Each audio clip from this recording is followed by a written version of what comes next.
Hulk smash! The power of the Hulk could be yours when you need it with Hulk Hands. Hulk Hands, hear them roar. With all the thunderous sounds of the Hulk built in. The power of the Hulk is in your hands. I've got the power of the Hulk in my hands, and I like it! There are no ads for the games we're covering today. But I love how they had to reiterate. Yeah. He said we have Hulk in our hands.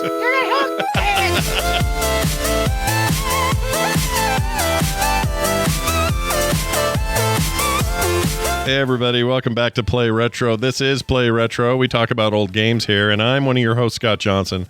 And I would like to point at the Hulk. And also click him. I'd like to point and click at him. No, I can't click him? Oh, okay, this is pre-mouse. Well, at least I can text click him. Yes? Great. Okay, let's go north, giant green person, and stop Ultron from doing his dark business to Ant-Man. Get to it with your 120 words and your 4 colors. I am impressed you went all the way to Ultron and Ant-Man. That's kind of deep in this text-based visual game early from 8-bit computers. And I'm your other host, Brian Dunaway.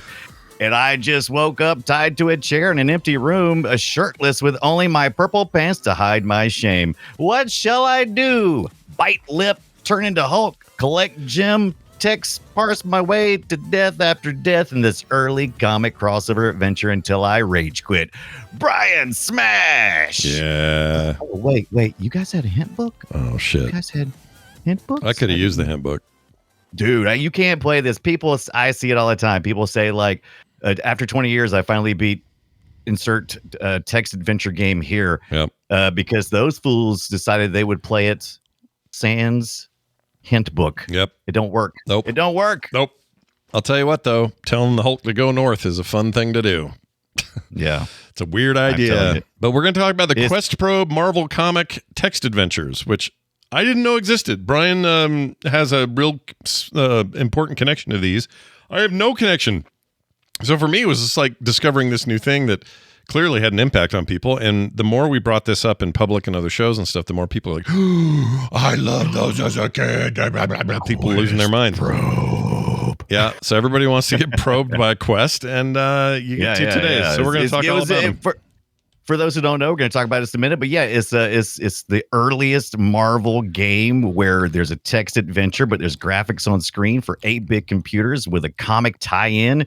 And the Hulk kicks it off, and Spider-Man gets involved, half of the Fantastic Four, and crash right in the middle of the North American video game crash that took it all out. Yep. Wasn't going to continue from there. It's unfortunate because it'd be nice. Be nice if they were still around, or there was a way to. I don't know. I wish people would do more text adventure stuff, or at least evolve the genre in ways that aren't just pure running around doing graphical stuff. I miss this stuff. Anyway, we're going to talk all about it in a minute. But before we do, my daughter's friend, Alicia, was up late one night looking on the internet for something random. She was getting off Amazon or something. And she found this, sent it to me, didn't even tell me. I just showed up one day to my desk, and it was laying here. And here's what it is. Okay, little tiny TV. Oh, I love it. It's such a little it's literally a tiny CRTV. Brown, looks 80 AF. Oh, yeah. Very 80s. What a scale is that? Like, oh my gosh, 1 billionth. I have no idea. But yeah, about the size of his hand. Definitely smaller than your grandma's console at her house. Yeah, whatever it is, it's way. But it also has this like thing. I can't do it very well to show it. But back in the day, you could pull your TV out to be an angle for people sitting on couches and stuff. It actually does that. So that's kind of cool. They're connected to it is an RF connector, RF adapter that's a little mini one. Okay. Nice. Doesn't actually do anything. It's just a plastic replica, but it looks like one. And then between that, you got yourself a little 2600. See? It does. It's got a little 2600, and it's the classic. It's the wood grain. Yeah, it's the wood grain old school. And connected to that is a functional joystick, and it has a button for moving or for pushing. It does all the directional stuff. It all works. And this thing, if I can turn it, and you push the cartridge in on the console, you go. Oh, and that's the power button to put in the. See if I can get it to turn on. I may have not turned on the power. Did I turn it off? That's okay. You can. Oh, I did turn it off. Oh, you know what I did? Oh, there it is. So you can see there's like a little screen, stuff going on. Aw. And here's the cool thing. I thought, well, this is no fun because I don't think Atari 2600 games are any good and they kind of annoy me. So I thought, well, this is going to be shitty. And they're not pure Atari 2600 games. Now, some may be bugged by that given the way this thing looks. But like Tempest is on here. I expected garbage 2600 level Tempest. Instead, it's like a fully playable Tempest like arcade ROM or something on here. Yeah, oh man. And it works. Cool. Yeah, it all works. Yeah. So a whole bunch of games on there, a very rad little gift, and I just couldn't be happier with it. So man, boy, I thought those regular size Atari 2600 joysticks were hell on my fingers. Oh yeah. I can't imagine playing 20 minutes with that thing. It kind of works. It's weird how well it works. It's surprising. Like it shouldn't control as well as it does, but it kind of controls really well. It kind of reminds me of how the old Simpsons TV used to look before they upgraded to the HD TV. You know what I'm talking about? Mm-hmm. Yeah. Yeah, I wonder if it's not that color, but it's that kind of that shape, the rabbit ears and everything. Yeah, and this one actually went with a taller the what do you call it? It's not quite 1x1. It's the joust. Yeah, it looks like 3x4 is what it looks like. Yeah, it might be. It's hard to tell. Yeah. But anyway, they did it the tall way, so these old arcade games look better tall. But anyway, neat little package, fun little thing. She's picked it up, and it was just such a nice little thoughtful gift. That's awesome. Yeah. Where's mine? Yeah, and you don't get one. And you don't get what'd you get up this week too on the retro front? Anything fun? Well, talking about 8-bit computers, I had to get involved with the Spectrum. This is that new that came out into last year from Retro Games. They've made a lot of these mini consoles or in consoles and computers. I already have the Commodore 64 version, which I think is the C64, but this is the Spectrum version. I never had a Spectrum growing up because I didn't live in the Europe areas. I lived in America, and the closest we ever got was the Timex Sinclair, which was closer to a Z81, which is monochrome. The Spectrum has color and also is the same form factor essentially with these rubber little buttons. Now just look at my hand. That's how big this thing is. You if you just looked at it by itself, you might think, oh, that's a little computer, very cool. Yeah. But if you put your hand over top, you're like, oh my God, that's tiny, like maybe like a third of the, or at least less than half of a Commodore 64 or something. Are those the crappy little chiclet rubber keys that you hate? They really are, but surprisingly, I've never had the original Spectrum. These are real easy to push because I was worried there's going to be like they're rubbery, but I thought it was going to be hard to push. These are real gentle and easy to push. Of course, everything I'm typing is mostly just wordy or doing anything like that. But I just go to town, and luckily they've got a lot of shortcuts. There's a lot of writing on these boards because there's a lot of, press this button and then you activate this function. And so like if you wanted to hit load, there's like a load. So you just hit the load button instead of typing out load. And on the screen, there's the cursor flashes and it shows you like different shapes. So like it says K for like keyboard, I think, or is it key? Anyway, there's different letters and that lets you know what mode you're in, which kind of messed me up at first. I thought, why is that K already on my screen? Yeah. I don't want to type the letter K. I was just showing my American ignorance, but I got to play. So I think all of these Questprobe games made it to the Spectrum, so I got a chance to play it. It comes with its own set of games as well, but I was able to load this up on the USB ROMs, which they always do for Retro Games. Retro Games is also working on an Amiga version. It's supposed to be a full size. I'm pretty excited about this. It's like the Amiga 1000. They already have the A500 Mini, which doesn't have the keyboard and stuff. So I've been pretty excited about that. But I got this little gamepad that didn't come with it originally, but Retro Games also. Are they working with? They don't work with Nintendo or Sega on their minis, do they? It's not the same company. No. So but they do work with the original companies and stuff typically. But Amiga, I think they've got this complicated relationship of who actually owns it, and some of it crosses over with Crystal Dynamics that me and you were looking at the other night. And so there's a complicated relation, and they're very particular about how the name and brand is used. So it's run into some issues, but they don't typically work with the companies necessarily, but sometimes they do. They do. Sure. Well, this thing's cool. Yeah. How much does that put someone back if they wanted to buy one of those?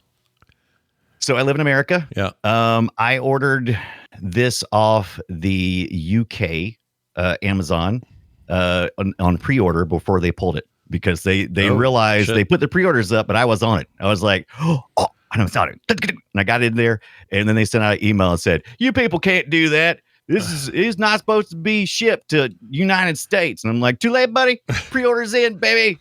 And so when it came time, they sent it to me. So I was pretty excited. I don't know how you would do it, but basically, it cost me about $150 or $60. I Not think. too bad. For it. Yeah. So it's not bad. It's a full size It's not replica essentially with own little games. So and the little things. gushy It's good. keys, I can't. I mean, you can't really type with it. Not that you'd want to, right? No, you can't. You can. I did all the text adventures because, especially the Hulk version when Questprobe, we'll get into a little bit more shortly. But like all the first ones is 2 words, so then they're all usually like 4 or 5 characters each. So no problem at all. It's like poop, poop, poop, poop, poop, Yep.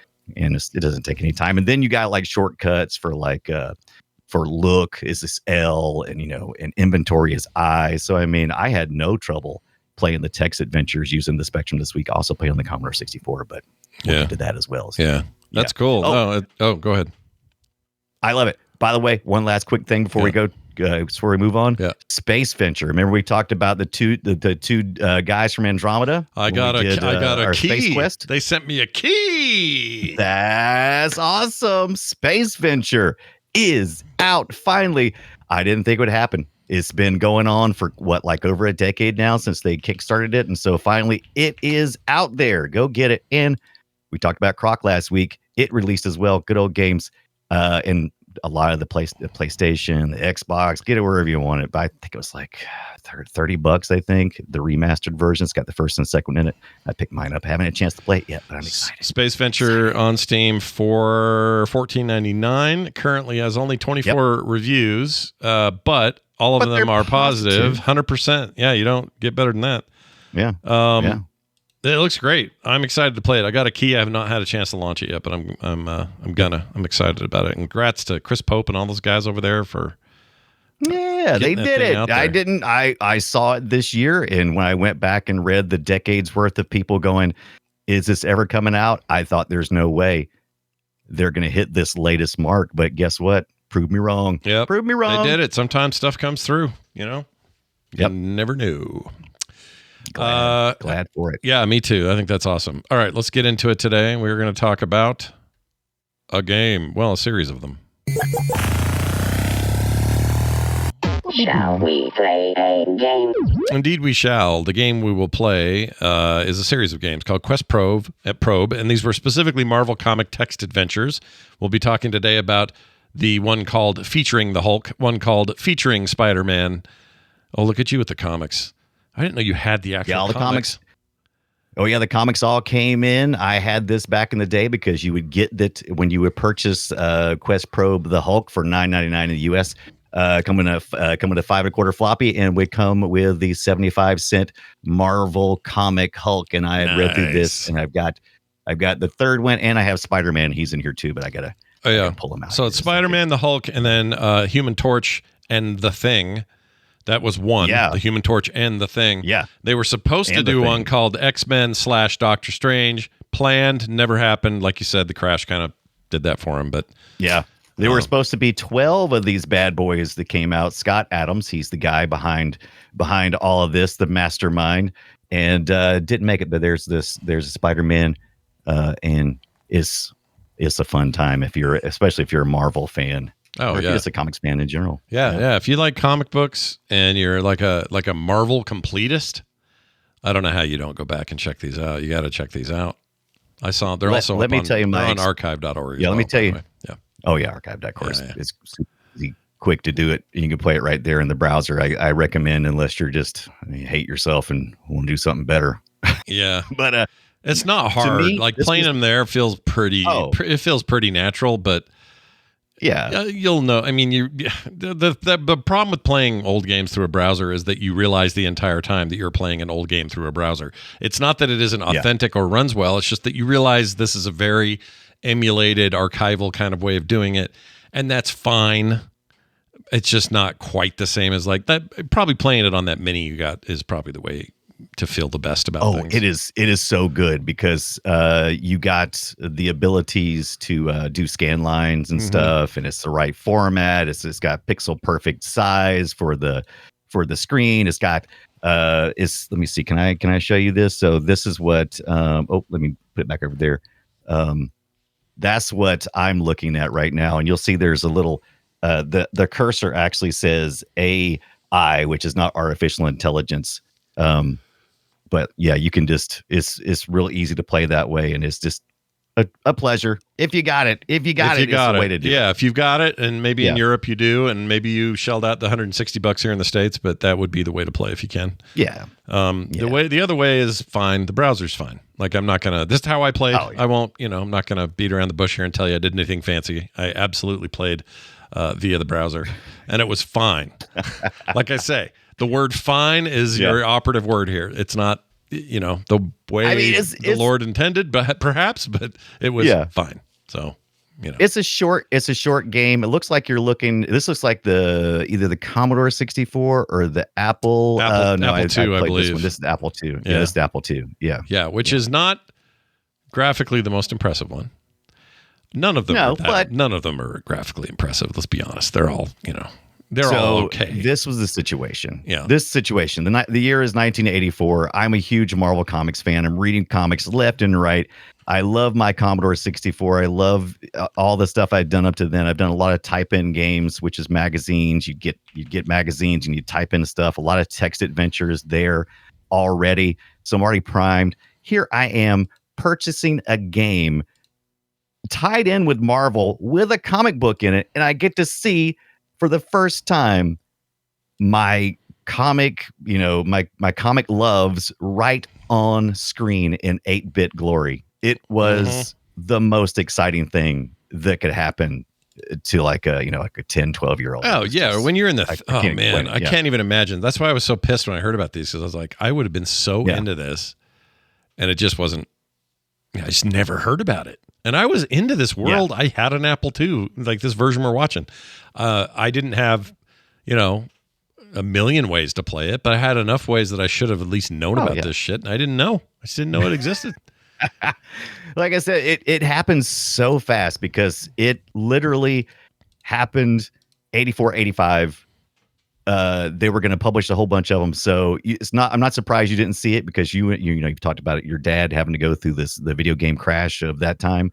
And it was a flash. It really was. It came in 84. It was done by the middle of 85 because everything had just collapsed.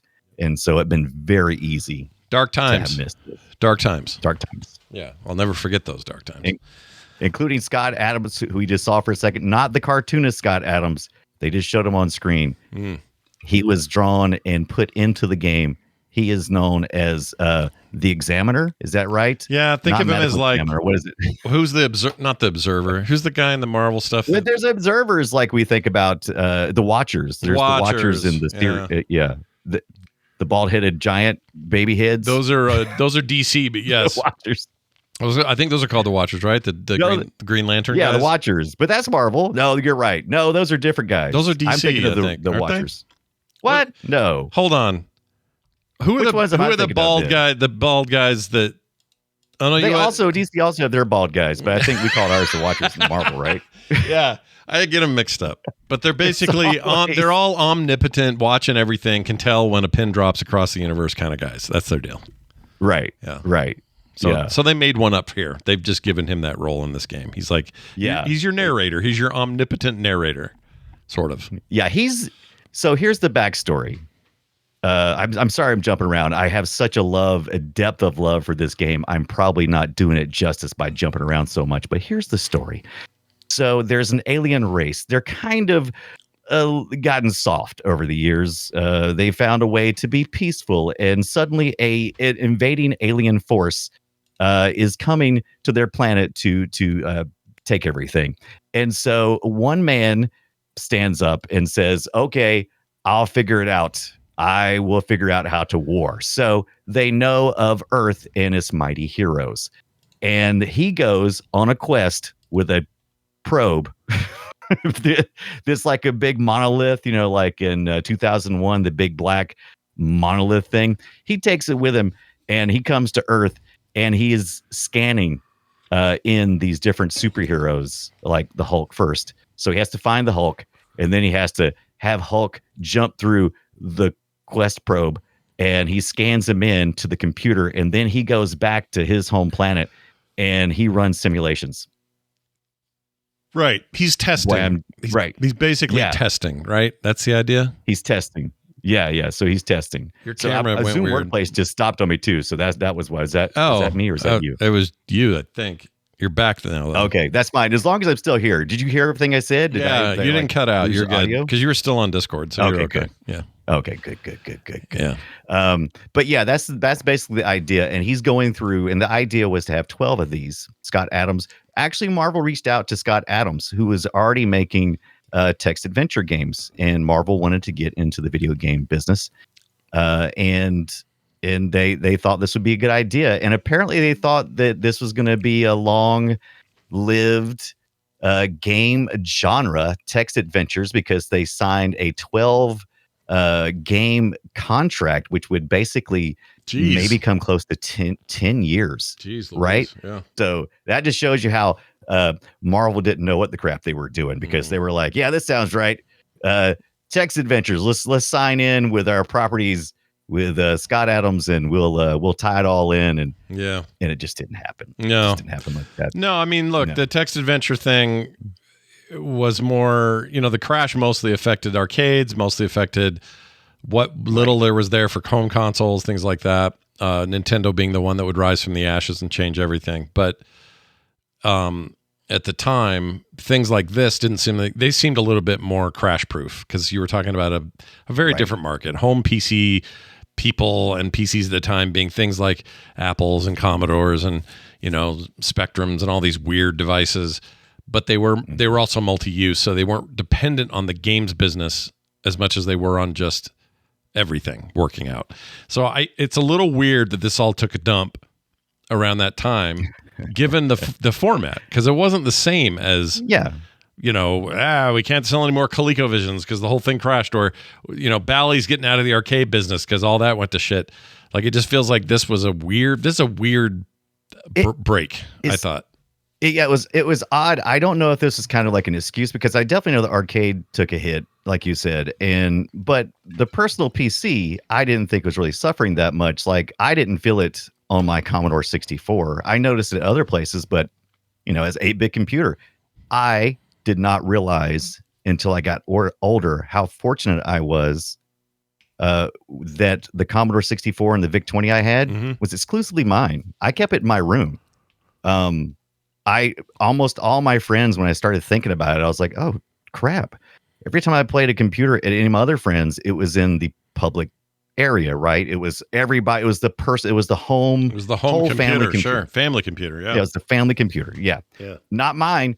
No one played with the computer except for me, and I had it in my room, and I would just, go to town. I guess that's why I got into programming and stuff, because I did have such a strong exposure to it. Yeah, you have a tool like that. I didn't realize how unique that was. You have a tool like that in your house, and you're just like, oh man, I'm gonna make my own Starfield simulation. I'm gonna make my own little text adventure.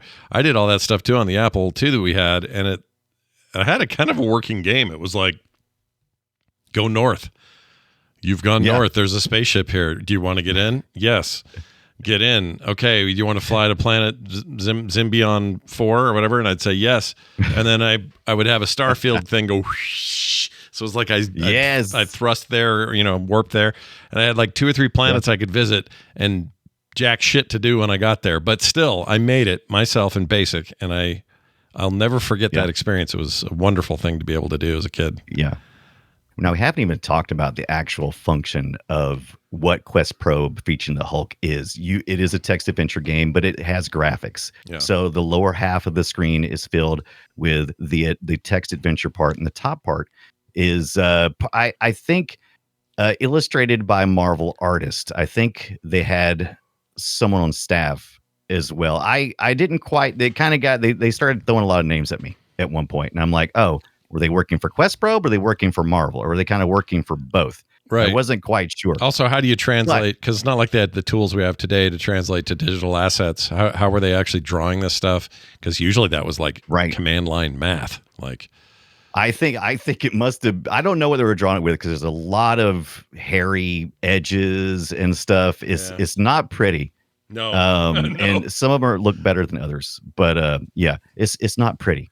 Yeah. And the colors are limited, like you said, but it's so much fun trying to figure this stuff out, because the first thing you got to do is Hulk. You're sitting in a room, you're naked, except for your pants, and you got to go, I got to turn into Hulk. It's obvious, right? It's like the first thing you got to do. How do you do that? Well, you're all tied up. What are you going to do? Think bad thoughts. Think mom. Yeah, you got to get mad, dude. You got to get all pissed off. Yeah.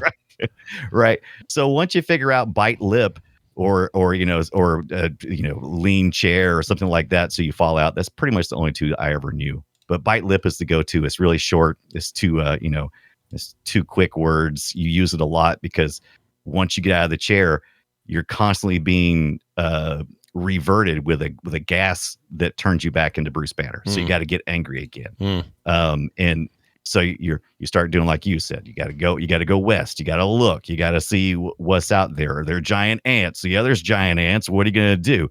And you attack the giant ants, and the giant ants go in your ear, and they eat you, and you're dead. And suddenly you're like in Stairway to Heaven mode, and you're in heaven. And then how do you get down? You type in down, and you come back to Earth, and you try again, because you're really a simulation.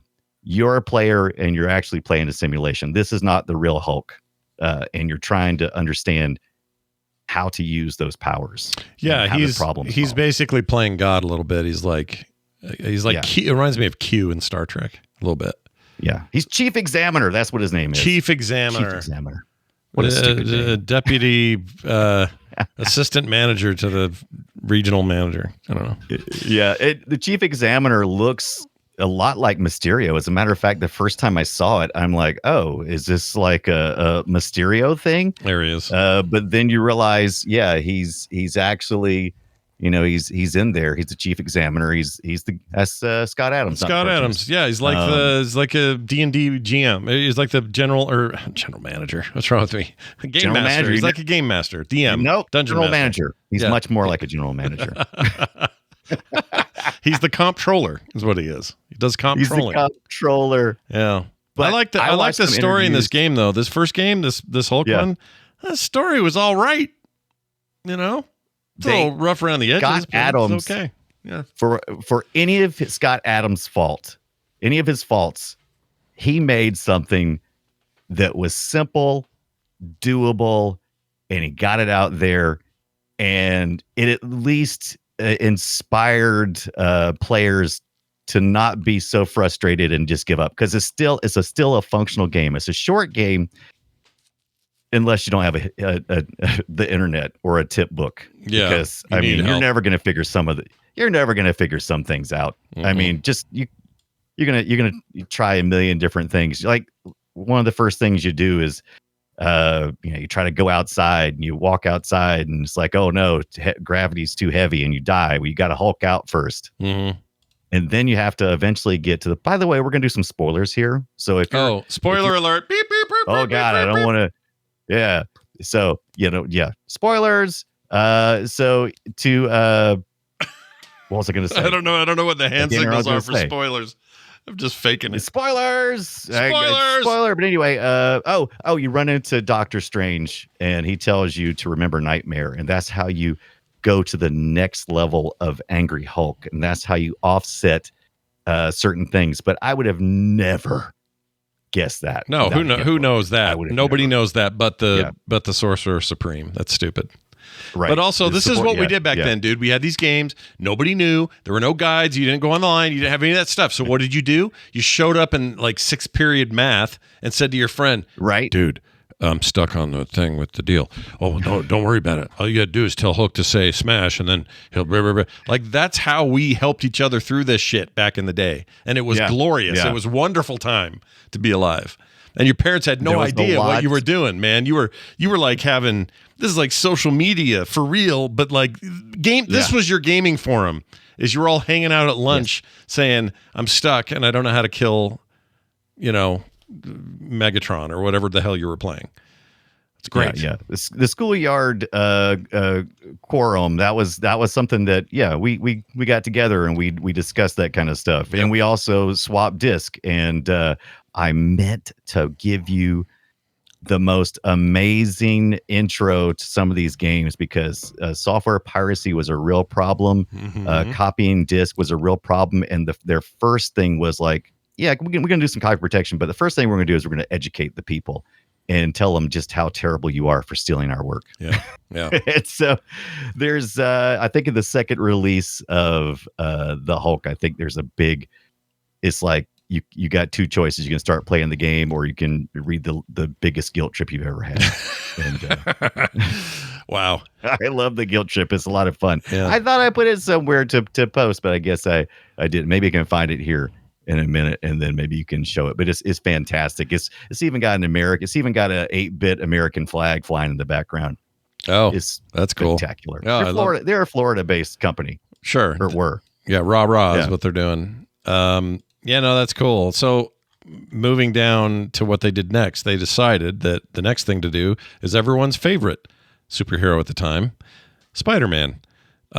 Same year, 1984, right? Cranking out 2 of these a year. And same platforms as the Hulk. This time it's Spider-Man. It's the Questprobe again. It's that bastard trying to test it and figure out shit.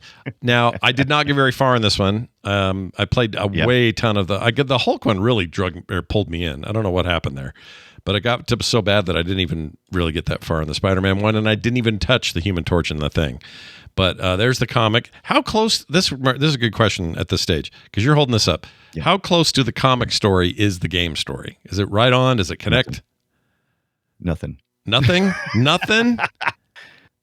Really? No, I'm just kidding. So I mean, no, it's mostly once you get into the adventure, that's the simulation. But the comics are almost entirely of Chief Examiner stalking, tracking down the superheroes while they're in the middle of doing their day-to-day biz, and him being in the way, essentially. Okay. And so, I mean, I guess you could pick up some tips, but I don't think they were working tightly together as far as the story went. I just think it would be pretty boring, because this second one with Spider-Man, once again, spoilers, you're actually in the what is his name? J. Jonas? J. Jonah Jameson. J. Jonah Jameson. I knew it was the JJJ. That's a hard But anyway, one. Yeah. You're in his penthouse. Yeah. And you're trying to explore different rooms, because I think the lower levels are all office building stuff, and then the upper level is the Jameson's penthouse. So not a lot what's going on in the comic related to the game. Sure.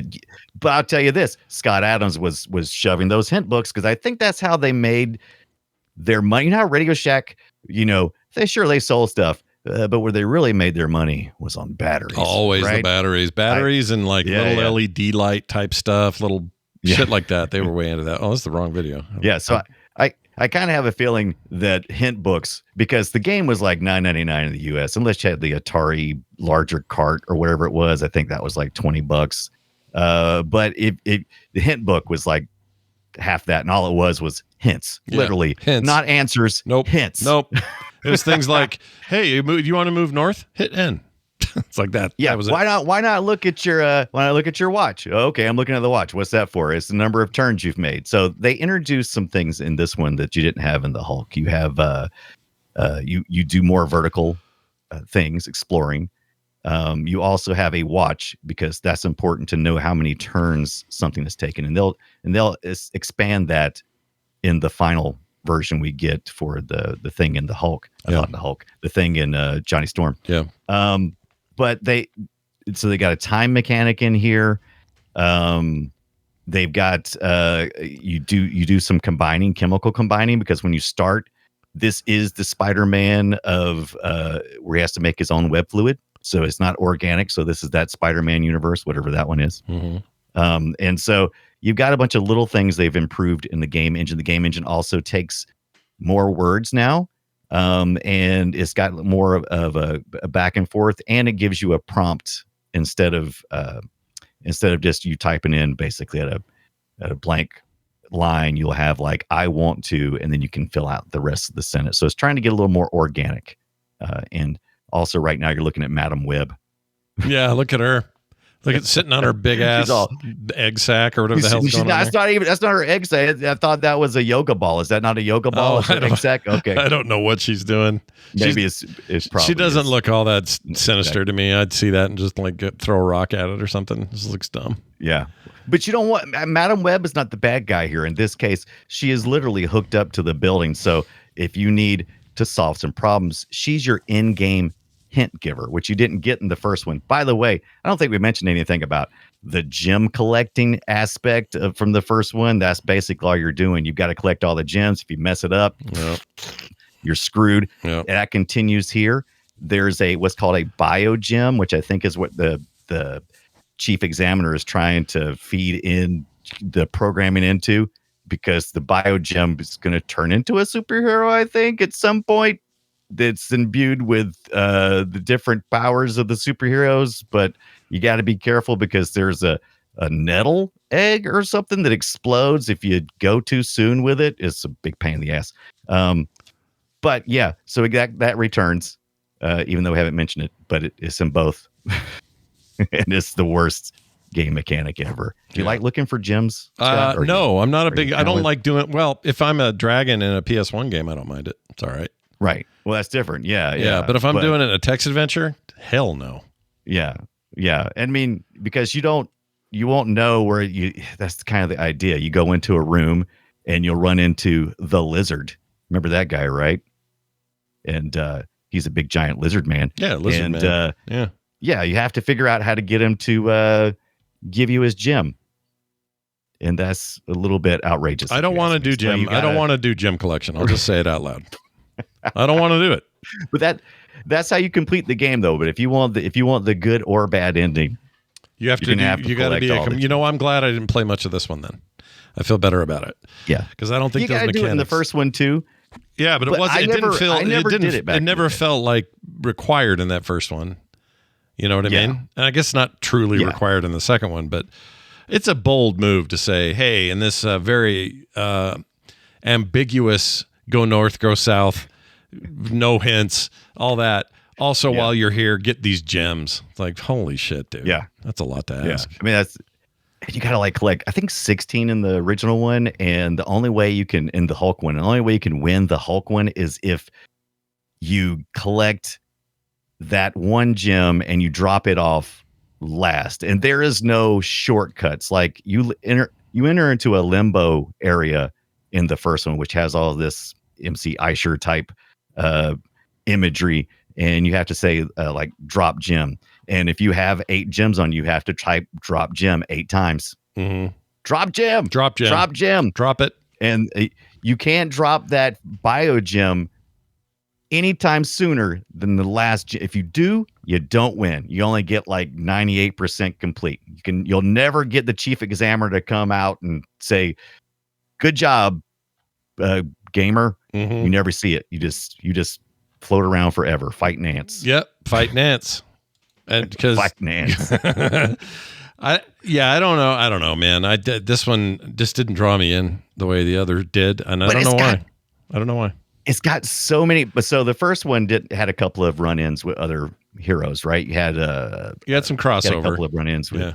Yeah, you had some run-ins with the Strange. You had that guy show up. You had Ant-Man, Ultron. You had those guys. Yep. And this one, there's just room after room of Spidey villain. So you got Lizard, you got Sandman, which is the dumbest one, by the way. Once again, dimension spoilers, because you go in, you see Sandman. You actually don't see Sandman. You see sand on the floor of an office room, and there's a baby crib in there. And how do you complete that level? Well, you got to go talk to Madam Web and tell her to scan Sandman, and you got to come back and not step on Sandman. You got to climb on the ceiling outside in the hall, go into the room, get the gem out of the baby crib. And if that sounds cryptic, it absolutely is. Yeah, you need a hint book. And also, here's the thing with Sandman or not Sandman. What's his name? Sandman. Sandman. Here's Lizard? here's my problem with Sandman. When he's anywhere doing anything, there's no way bits of him don't remain in places, right? Because he's sand. Like in between your toes? Yeah, or anywhere. Yeah. Like just a single grain is going to be in an elevator or behind that car or something.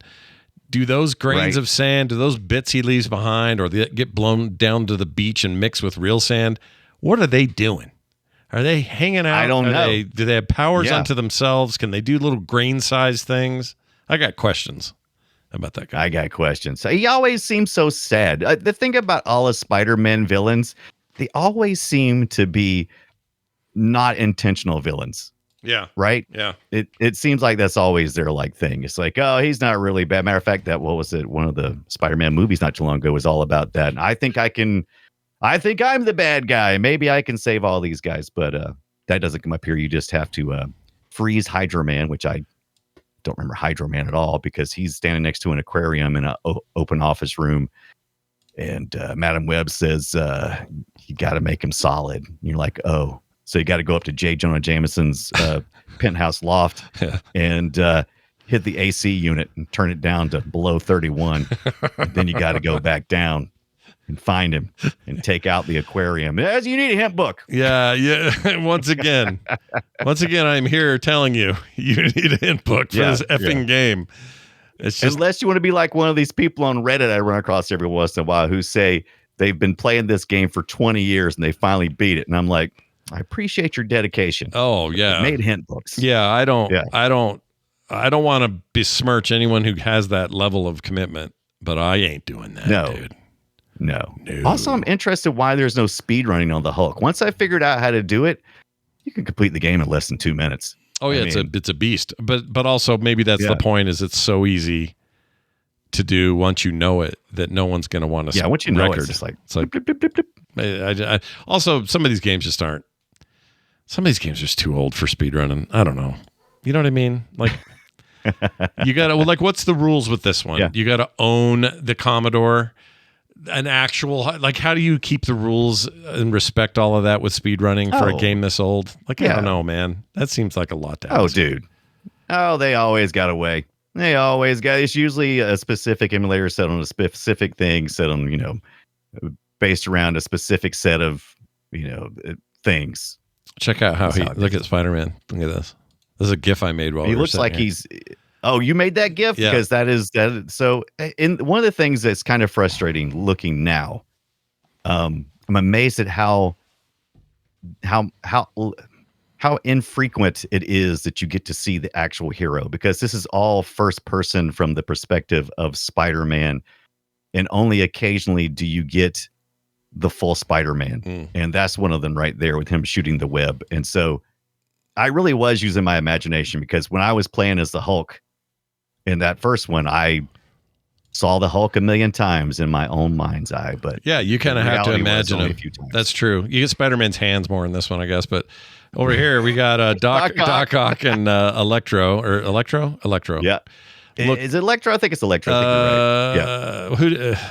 It is the old school Electro too, boy. Yeah, with the face. That funky Electro pointy star head thing he had. Yeah. It's amazing. Like we say, this is not there they are, now they're down. Oh, you beat them.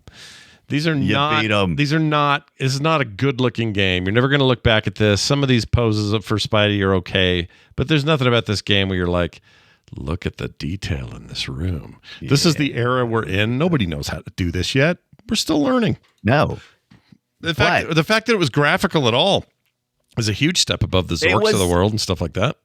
I mean, as crap as this looks, I mean, this was real artist, real honest to God people who were making real art exclusively in comic books, working with people on computers to bring something that really had not been seen up until this point. Yeah. I mean, it's impressive. It's really kind of phenomenal. It's impressive for when it was, what it turned out to be, and how much fondness you and everyone else I've talked to this week have for this series. Yeah, if you played it, I mean, it was the biggest look at thing Madam Web. Holy ever smack. at the time. I assume this really Yeah, is. look at all This those. is her bum, right? It's not her. Is that? Yeah, absolutely. That's her egg sack. Absolutely. That's if disgusting. you poke that too hard, a bunch of little baby spiders would come flowing out, and you would get the wheelies nobody's business. Don't tell my wife; she would lose her freaking mind. And then the Human Torch and the Thing, similar deal. I thought this felt more graphical. Was I wrong to notice that? Seemed a little bit. I don't know. So previously, in the first two, we had a specific size of character and graphics. This time we got a little more detailed. Mm-hmm. You're right. You saw exactly that. There's more detail. The game engine advanced even further because now we have two players. You got to do a switch. So now you have to know which character you're playing as. And these characters are using their powers to greater effect than I felt like they did in the first two. As a matter of fact, Johnny Storm right away, instead of having to go find some kind of way to get spider fluid, you could just go flame on. And look at that. You got a little animation here on the thing. Yeah. Watch this. Whoops, let me go back. You actually you get got to little see animations him. going on. Blub, Watch him blub, go blub, blub, blub, blub. blub. Yeah, they didn't do that in the other Blub, two. blub, The blub, other blub, two blub. are very static. This had some actual frames of animation. Yeah, I mean, this is 1985. I mean, it was always the next year. Yeah. Yeah. That's a whole year later. Oh my gosh. How do we live so long with it? Yeah. Yeah. The tar pit is the enemy. And the person's doing what you have to do right now with the tar pit is you got to wait. So, you think, oh, how do I get, the thing out of the tar pit? Cause that's where he starts at. And you try all kinds of stuff and you end up dying. You pull Johnny Storm underneath the tar pit and everything. Eventually you figure out, or you get the hint book, you figure out the thing's got to hold his breath. And then you have to wait so many turns, or you can just run around and do stupid crap like I did, go pester the blob at Doom's castle and come back. Or you can do waits, and you got to wait a very specific amount. Yep. Because if you wait too long, the thing will breathe and you'll die. Or if you come to the right amount of time, you'll be in the dark, but you start punching and then you punch your way out. So it's just such an old way of making games, man. That's what we cover here. I know that, but it's also sometimes you're just struck by it. It's like these ideas are so early because we don't know what to do yet with these adventures. We don't know how to do them, like how to translate this text input with these graphical results and have it be meaningful and feel like you're in an in-depth experience. It's just too new. We don't know what we're doing. Yeah. So I admire it on that level because it's daring and interesting. And, this guy, I forgot his name. What's his name? The Questprobe guy, Bruce. Scott Adams. I called him Bruce. Scott Adams. This guy, Adventure Internationals, I think the game engine is called like Scott Adams game engine. Something anyway, it's like Saga or something like that. This guy was not the Scott Adams that did not the comic, not that guy. Dilbert. Not Dilbert. No. Just to make sure people know we're not talking about that pud. Yeah. This is Adventure International, made video games during the early 80s, actually late 70s, early 80s. The company folded. Adventure International folded shortly after this. I just couldn't really smart in making content in the way he did, and the way he managed his team seemed to be very competent. It's just unfortunate the whole business just fell right beneath him. Took a big poopy. Yeah. I mean, this. I know this firsthand. We lost the entire arcade business right around this time. Yeah. Just wiped us out and kind of put us on the poor line for a while. So, I imagine it was happening all over all the games. Every iteration, they were improving. And so, but we only got 3 out of the 12 we were planning. Yep. And that's sad.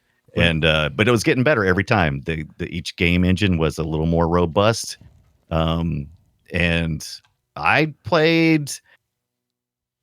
didn't play all the way through on this one. Yeah. This one was it frustrated me a little bit because I didn't like trying to figure out how many turns did it take before the thing drowned. Yeah. I was like, this isn't as much fun. And it seemed like there was too many dead ends, like in the Hulk and Spider-Man. In the Hulk, you could you basically could go infinitely because every time you would go, so if you're playing the Hulk for the first time, go east and west, and then go south only once. Never go north until you get to a certain point where you start, learning about Doctor Strange and stuff, because north is going to kill you. But otherwise, every time you go in a direction, it'll randomly land you in certain spots. So you're always moving.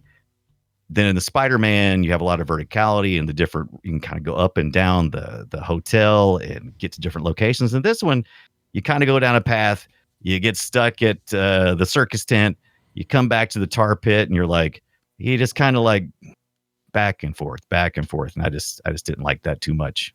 That was not my favorite. I lost you again. That's weird. I know.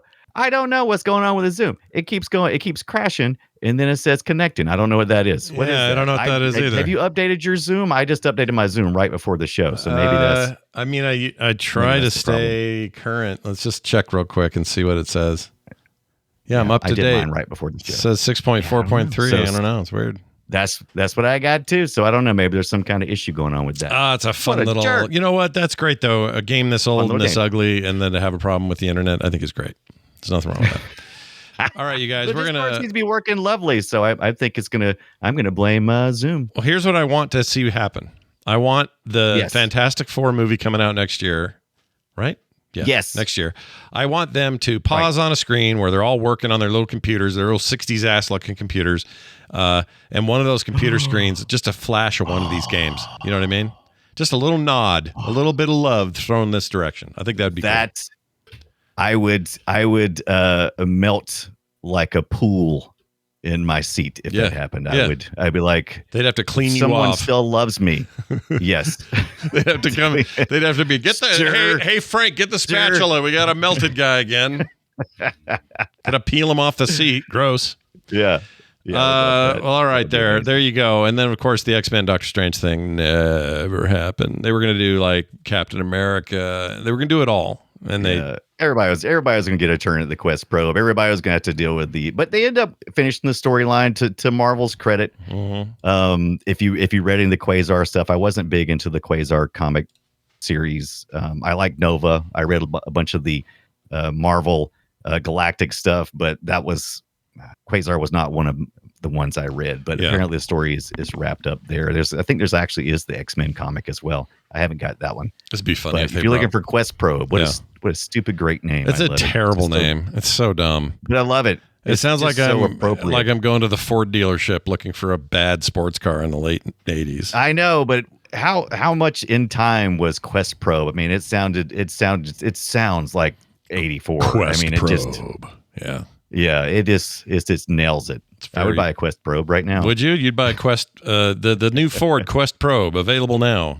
Yeah, get the Questprobe. Does it come with Text Adventure screen? It's all electric and has 4 screens playing these all at once. So you're in good hands. You're in good hands, Brian. Yeah.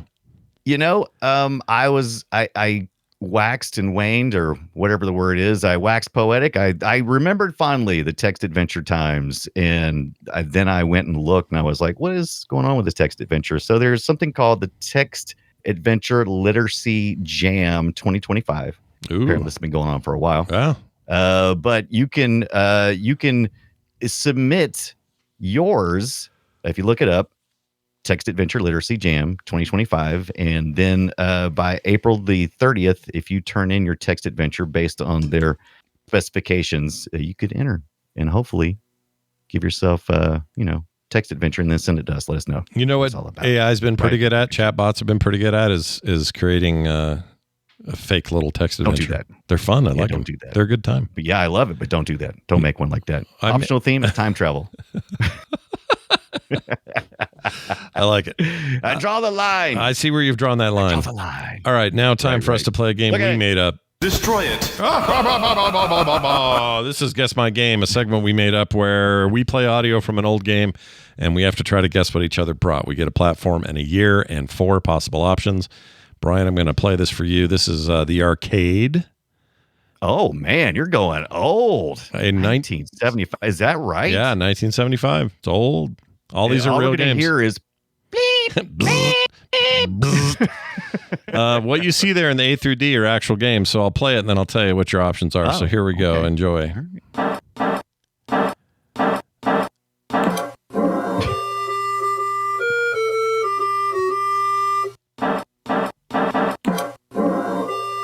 All right, that kind of just does that over and over.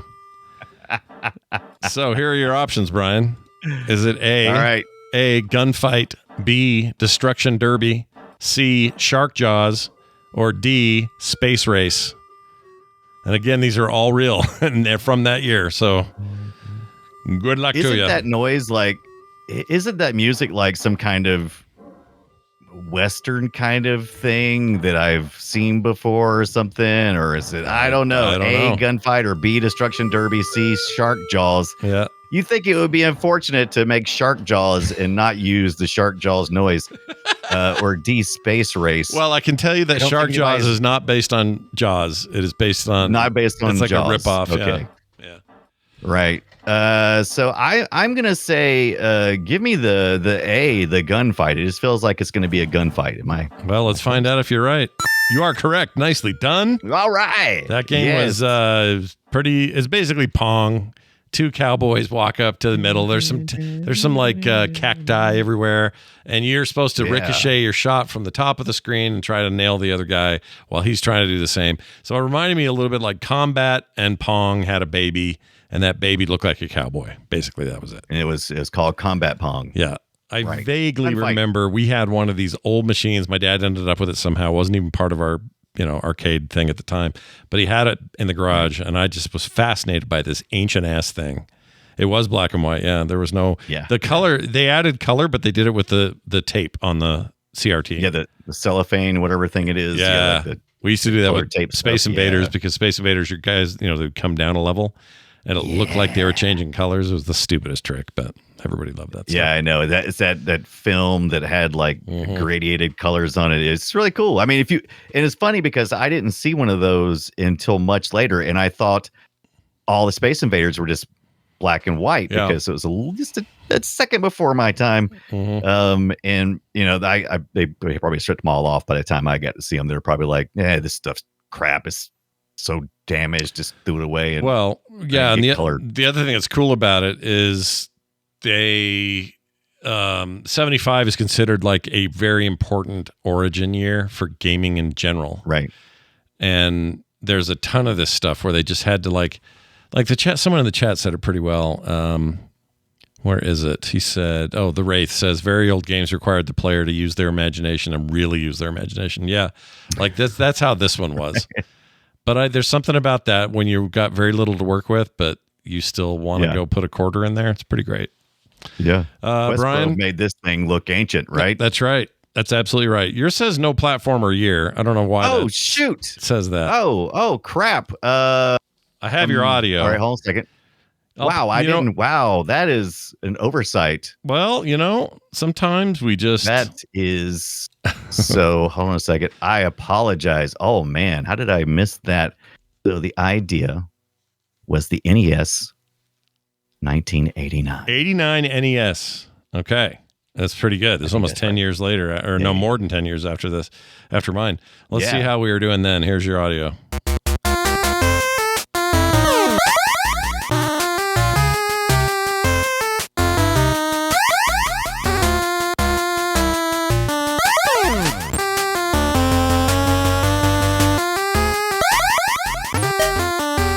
Okay, it's a kind of a banging soundtrack, but I don't know what this is. Yeah, it's not bad for 89 NES, right? Yeah. So here comes some options. Okay. Is it A, Fester's Quest, B, Who Framed Roger Rabbit, C, DuckTales, or D, Alex Kidd in the Enchanted Castle? These are all real video games, by the way. Yeah. We covered one of them, Fester's Quest. Yeah, we did. I don't think that's it, though. Oh, you don't? Okay. Doesn't sound like Alex Kidd either. And that was also... Was Alex Kidd even on Nintendo? I think it's C. I think it's DuckTales. DuckTales. Ooh. Ah, damn it.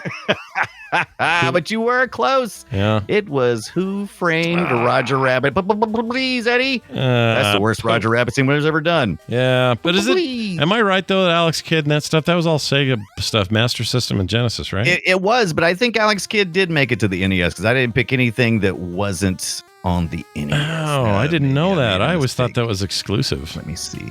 I think we got one on the NES as well. No. Alex Kidd, here we go. Developed by Sega. What platforms we got here? Yeah, I don't see an NES No, version. just Genesis and Mega Drive. Oh well, look at there. Huh. Well, that's a good trick You're though. welcome. Put that one in there. I like that. Yeah.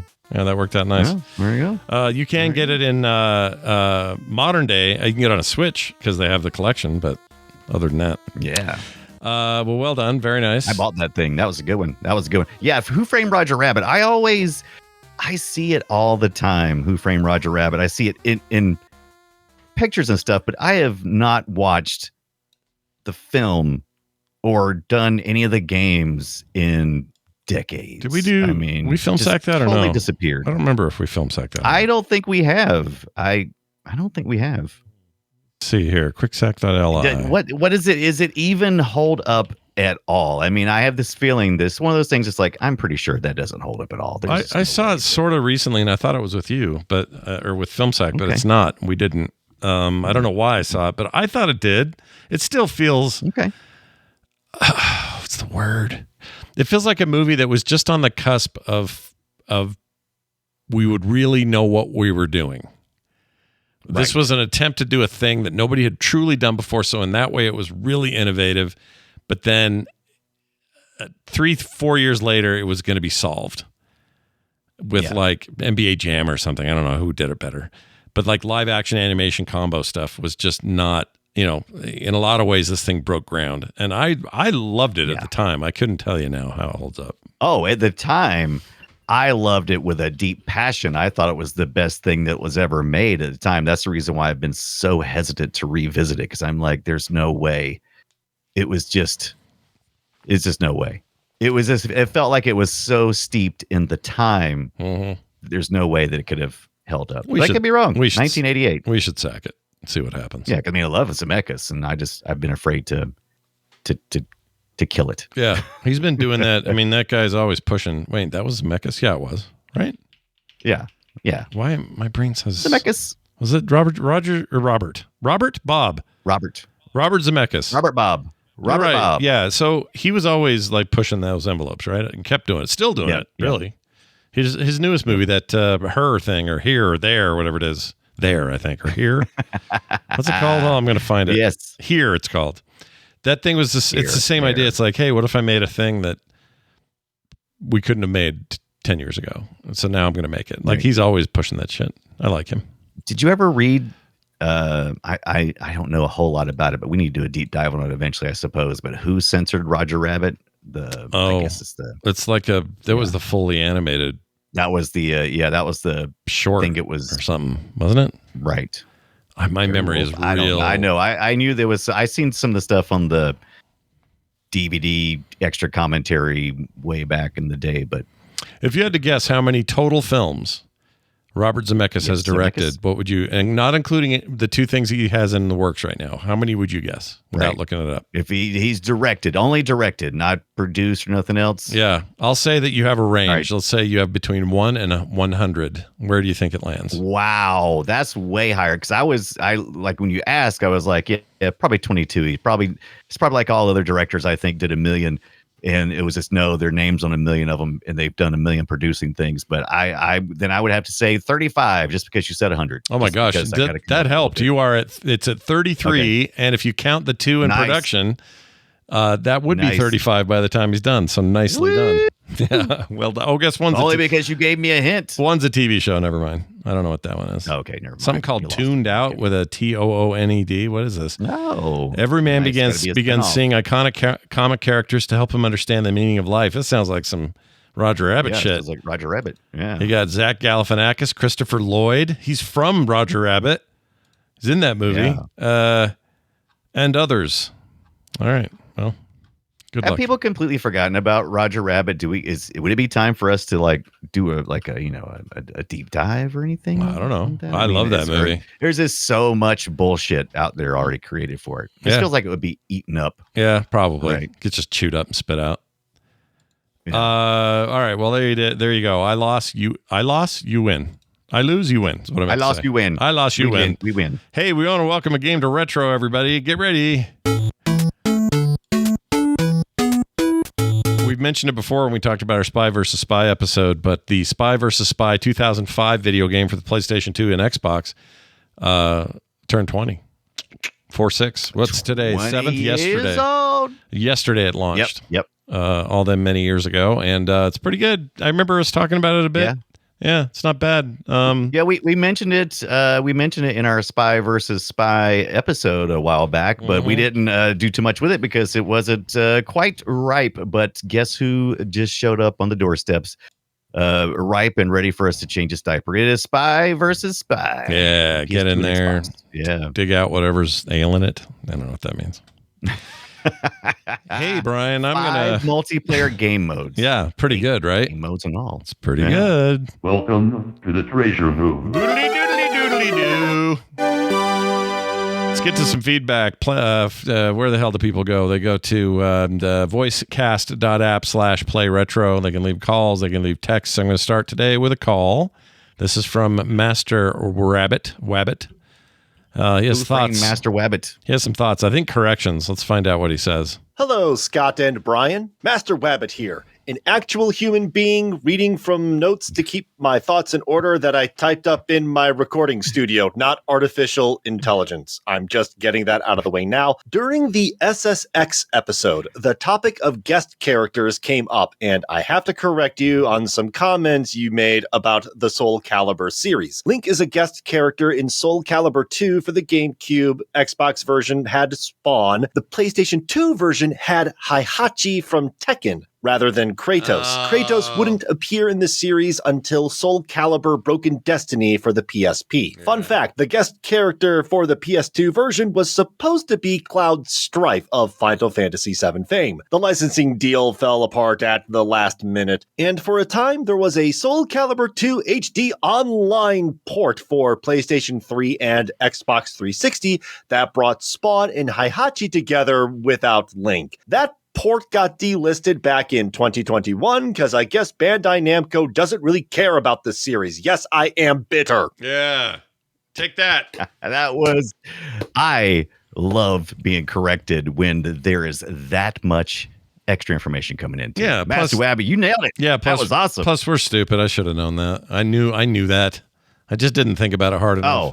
Because I knew Spawn showed up at some point, or not Spawn, Kratos. Yeah. Kratos showed up in the PlayStation thing at some point. I knew that. But in my mind, it was that early, and obviously not. And Heihachi makes sense, right? Bring that old bastard over from Tekken. Makes perfect sense. Yeah. Anyway. Correct us always. We're always gonna have some. Yeah, you can't talk for hours on end and not say something stupid. No. Plus, I really like that guy. When that guy calls in, it's always a treat. So you can call us anytime you want to, Master. Amazing. He's great. Yeah. Here's a quick text from Rob who says, just wondering what you guys think of the most egregious use of advertising, or what you think the most egregious use of advertising is in a retro game. I'm from the UK, and I remember buying Zool on the Amiga, which is basically Chup Chup's candy commercial. I remember buying the sequel a few years later, and the box were a ton of lollies and sweets with the Chup Chups brand. Interested to hear your thoughts. Keep on retroing. For me, it's Cool Spot, and I think that's a good game. But it is the most egregious freaking advertising. It's the giant 7-Up bottle. He's surfing on there. He's the Spot from the logo. Like the Noid games, maybe, but I just think Cool Spot is the one. Partly because it was good. You know what I mean? Like it was right. Like you could look at the opposite of that, like Pepsi Man. That was absolutely trash, horrible, but also unforgettable. Rob, that is amazing. I haven't heard somebody call it lollies in a while, and that just brings joy. And the Chupa Chups, I love those. Is that how you say it? The Chupa Chups. That's the way I say it. I thought it was Chupa. Those things are just so sweet. I thought it was Chupa Chups. Chups. Chupa You're Chups. probably right. I have no idea. You're probably right. Very British. Well, I'm sure. I'm sure Master Wabbit will let us know. Yeah, you correct us on this. There's obviously a lot of other examples of this. Sometimes it's things like, oh, that racing game has commercials for, boner pills in it or something on a more recent thing. But like back in the day, or the McDonald's games, those are good examples. Like straight up Ronald McDonald running around. But it's a decent game. Yeah. It's all right. Yeah. So not bad. Sometimes the games are always good. a surprise when you come across a game that's just pure advertisement like that. It's like, oh, wait a minute. I didn't know that's what was going on. For me, it's a cool spot, even though 7-Up, I don't think 7-Up's even are they around? They're around, right? You still get a 7-Up? Yeah. They're probably not the 7-Up we knew, but they're definitely around. Yeah. You can still buy 7-Up. Were they a Coke subsidiary? I don't know what they were. Cherry 7-Up is the best, by the way. Oh, Cherry 7-Up is so good, dude. Yeah. Yes, the best. They need to make that in 0, and I'm all in. Let's go. Do they have that? They probably don't have that. Well, all right, then. There you have it. Thank you for the question. If you want to have those come into us, it's easy. voicecast.app/playretro is the place to do it. If you'd rather email us, because that's just the kind of person you are, and that's fine, playretroshow@gmail.com. Our next discussion and game will be Off-Road Thunder and Arctic Thunder. Oh, baby! Woo! Oh, snap. We're going to cover Hydro Thunder as well, or we're going to just skip right back there? I think we should. Oh, I missed it. I didn't mean to. Hydro Thunder is the OG. Off-Road next. Arctic Thunder. The Thunder games is what I'm saying. We're playing them all. Yeah. We're bringing the Thunder next week, which will be on a Monday, by the way, I believe. We're going to move. Okay, so let's make that clear real quick. Once in a while, shows move. Schedules shuffle a little bit to accommodate certain things. Play Retro is going to be right now, today, the time we're doing it, that's going to be the new time for a while. So 4 p.m. Mondays, kick off your week with a strong retro take, Yeah. Excuse me. What have you been drinking? So you wouldn't know what the advertisement was for. My wife made some bone broth, and so I heated it up and put it in this mug. So it's nice and hot. It's like having a little soup with you, but man. That's not what I was smelling when you burped, but okay, yeah, all right, perfect, all right, I'm glad you can smell that. Broth. Anyway, that'll be what we're doing. So our next episode will be next Monday, 4 p.m. Mountain Time, I should say, Mountain Time. Anyway, so we got Monday show at 1. We got this at 4. We got TMS in the morning. Mondays are big now. They're big. They're back. Yeah. Monday's back, bigger than ever. Mega Mondays. That's right. Put your Monday where your mouth is, and be here next Monday. In the meantime, put your money in your mouth.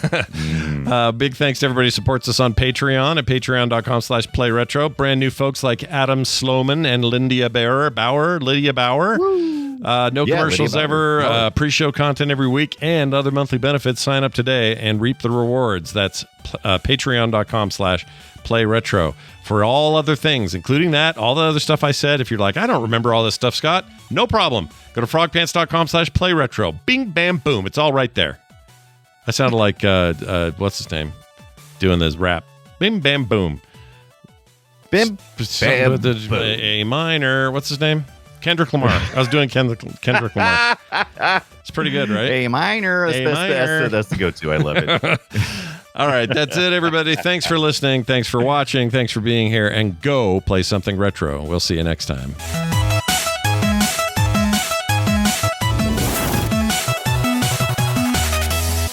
Ugh. Well. Look at you listening to me speaking to you. Find more great shows and goodies at frogpants.com. Yeah.